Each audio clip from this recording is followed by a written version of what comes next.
Hey everybody, Stippling Vaughn, and it is another edition of Stippling Saturday. Sorry, I get them confused because I have two titles. I've got Stippling Saturday and I got Sunday Stippling, and I get them confused when I'm talking about it. When I type it, I know exactly which it is. So, but as usual, I'm working at my favorite bar. Don't worry, it's not football season yet. That's just a replay. So I'm working on my Scat Investigators. This is my ash can for the series. It's available to you. If you want, just contact me and you can get one. I will send it out to you. It's only $5 for it, and it is $5 for shipping. Currently, so because of shipping costs, I'm not making really any money off of this because of shipping costs. So, just so you know, it is available to you. This is a page I'm working on. The first 8 pages are available in the ash can. And what I have here is I have the page. After I put the story together, I realized I needed a page to introduce the monsters, but not the monsters as we know them. It is the rookie, Bob, is being handed a dossier file of the creatures, and so he's using his imagination to envision this is what the creatures look like, what the creatures are actually going to look like. When we get introduced to them, they will look differently, and that's the reason. So I'm intentionally doing this version. They didn't really put in much effort into concept design and whatnot, because like I said, this is his imagination of what they look like, not what they're actually going to look like. So that's why the reason why the Loch Ness monster looks more like this. We got the jack-o'-lantern for the headless horseman, and then of course we have this being the Dr. Jekyll and Mr. Hyde. This is how he's being envisioned from his imagination. So today is a big day. Today is the closeout stream of Aaron Lepresco's Wraith of God series. Now this is how Wraith of God has become such a strong crowdfunding book. Aaron has his own show called Aaron Live on Sundays, and he's slowly proven himself to be a very good YouTuber. He provides good entertainment. What's really nice about it is he himself, okay? He does not swear. He doesn't really get into really horrific or controversial subjects. His wife, Shelley, is also on the show. She has been very entertaining. And I will say that the show has dramatically increased since Shelley joined. What is really entertaining about it is Shelley is very open over the fact that when Aaron was working professionally, she really didn't pay any attention to what he was doing. It was just like, okay, you got a job, you're doing your job.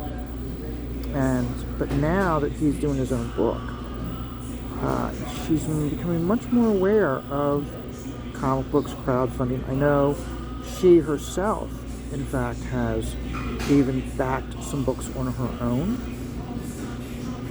Aaron's book is called Wraith of God, and in the beginning, I was kind of like, but as he has talked about it, and he's been very good to create enthusiasm for his book without having to go into too much detail of what the story is. And so that's what made it very entertaining. What I like the most and what I am most impressed about is his book has grown over 100,000 in fundraising. he was not pushing the book. He was not streaming anywhere when the book went over 100,000. No one was. I remember it was a Sunday night, and I was like, made a post, something about how like, hey, nobody's streaming, push Aaron's book over 100,000. Woke up on a Sunday morning, looked at the campaign, and he was over 100,000. So I was very impressed by that. So I am working with a 102 nib. Anybody's watched the other videos, you would see I do a lot of talk a lot about how I use my nibs, and for what I'll do is I'll do a lot of like work like this, but then a lot of times what I'll do is I've flipped it over, and now see how I have much finer dots now that I've flipped it over and using the back side of the nib. That's one of the tricks that I use to get such fine dots. And when I'm doing details, specifically because sometimes when you're using nib, you see how I'm doing small dots. But then also you have to just press down harder and you get the bigger dots. It's much easier to get the fine dots on a consistent basis if you flip the nib over. Oh, the really big thing going on right now, which launched this week, was Eric July had launched his comic book, The Rippaverse. What makes this so significant is, A, he is a black creator, and he's doing this all on his own. So he's breaking the narrative of the mainstream apologists who still believe that comic book creators need them to produce books. As we're seeing, that's not the case. In just 3 days, he has raised $2 million. Twitter is going on overdrive, trying to denounce him and put it down, but it's not working because the New York Post and Fox News are now doing articles about Eric July and his success. And then the other big thing about it, and where it makes Eric July's success so significant for crowdfunding, is he is not doing this through Kickstarter. He is not doing this through Indiegogo. He is doing this through his own website. And he has it all set up for full transparency, which is something that most companies don't do. I know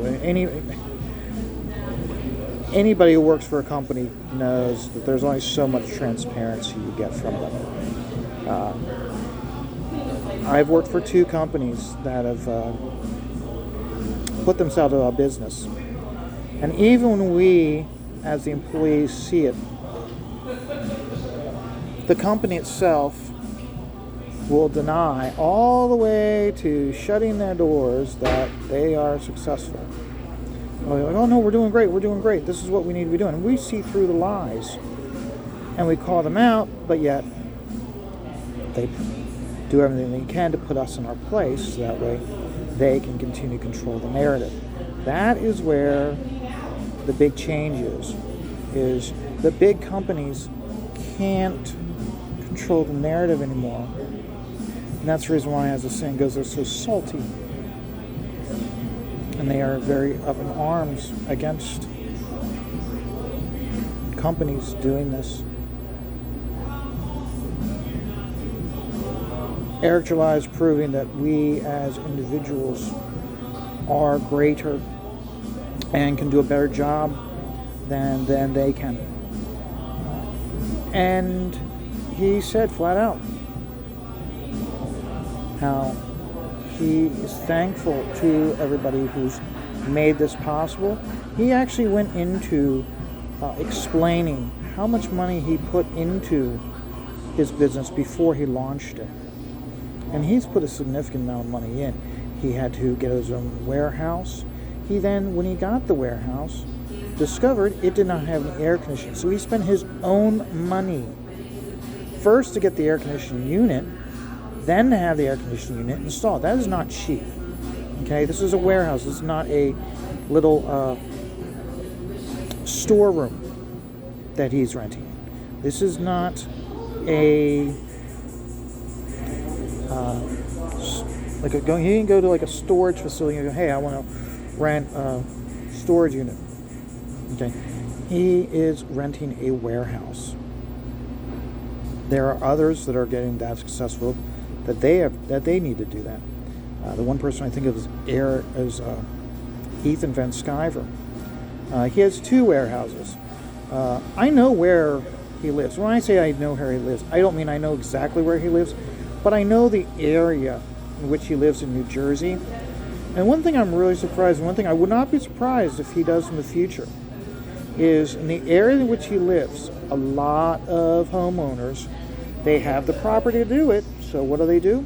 They will actually build these very large warehouse-sized garages to keep their boats, because they don't have your regular John Deere putt-putt around the lake boats.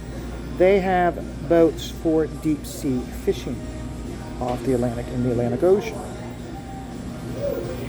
It relatively would be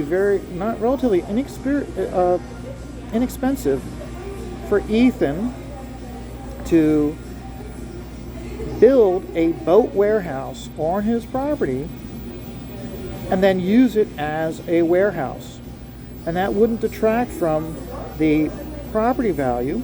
That would actually add to the property value. So when him and Andrea decide to move and they sell that house, it actually has added value of already having a boat hangar or a boat garage already in place. So this is the first time I've said it publicly for everybody here, but if somebody who's watching this can get to Ethan this information, I think it would be in his benefit to invest in putting in a boat garage. Like I said, boat garages, you look at the size of these things, they're the size of warehouses. And if he has the property that he can do it, I would say definitely do it. So, everybody, here we go. We're working on that leg there. So, and then of course up here we've got Frankenstein and his bride. I'm gonna redo the hair on the bride. I didn't like it. And then of course up here, I haven't drawn it yet, but we've got the panel where Mac is going to be handing Bob the folder. We're going to have the panel where they're driving around the edge of the mountain, and then we'll have another panel here right above the skeleton where Bob is opening up the folder and he's starting to read. So I hope you guys enjoyed this. Congratulations to Rippa, congratulations to Aaron and Shelly, and congratulations to everybody who's having success with Comicsgate. Tomorrow I'm probably going to try to do a video specifically about small press, and that being one of the true strengths of Comicsgate. Comicsgate's strength doesn't come from Ethan and Dale Keown and Dan Fraga and John Malin. It comes from the small campaigns, and that's where we all are really starting to see the successes, and we are truly, really celebrating the small guy making it big. So until then, remember, life is stressful. That's why you take it just one dot at a time.